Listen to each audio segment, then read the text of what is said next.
When should you reduce your speed to the posted limit? Part 1. Following the legal speed limit does not necessarily ensure that you are moving at a reasonable speed or prevent you from receiving a ticket for driving at excessive speeds. Any road's posted speed limit is determined by the prevailing circumstances. It describes the top speed at which you may travel when traffic is moving freely, visibility is good, your car is in good condition, and the weather is suitable.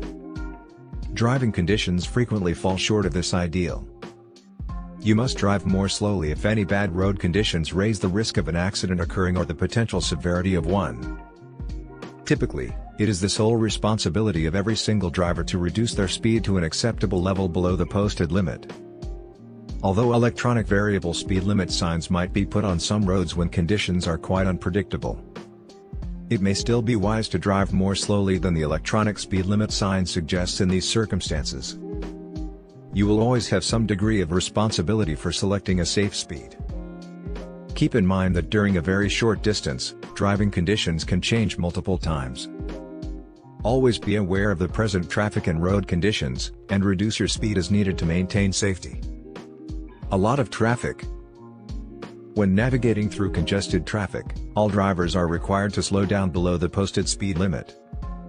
When there are many cars on the road, there is less room between them, giving drivers less time to stop or respond. Trying to drive at or near the posted speed limit in very congested areas would almost surely result in an accident. While it is vital to travel at a slower speed when there is a lot of traffic, drivers must be careful not to go too slowly. You may receive a ticket if the speed you are going at slows down oncoming traffic. The farthest right lane of the road should always be used by drivers who feel more comfortable traveling slowly, allowing faster moving vehicles to pass on the left. A bad weather situation. In poor weather, and we're not just talking about snowstorms, you must slow down. Even a small drizzle can greatly affect sight and your car's traction on the road. Obviously, the severity of the poor weather should dictate the speed at which you drive. In light rain, a 5 miles per hour reduction in speed might be adequate, but in heavy snow, a larger decrease might be necessary. In addition to rain and snow, other bad weather conditions that would call for a slower pace include powerful winds, road ice, snow, or moisture, fog, extremely bright sun, extremely hot conditions, evening driving. Some states limit the maximum speed on specific roads at night. A sign indicating the current speed restriction is generally used to indicate this. You must drive more slowly at night, even in areas with no lower speed limits. It is substantially more difficult to spot hazards on the road ahead in the dark. Unless otherwise specified, drivers should reduce their speed when operating a vehicle in the dark by 5 to 15 miles per hour. Automobiles pulling trailers. When operating any vehicle that is hauling a trailer, drivers should slow down because it will be more difficult to retain control. The far right lane, multiple lanes of traffic traveling in the same direction is the only permitted place for vehicles towing trailers in many states.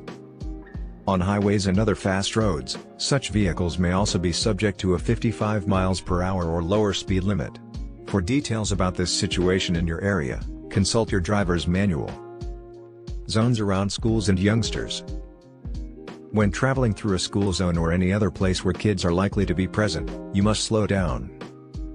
The speed limits in school zones across the country reflect the significance of driving slowly around children. Unless otherwise indicated on road signage, the maximum speed limit in school zones is typically set at 20 to 30 miles per hour.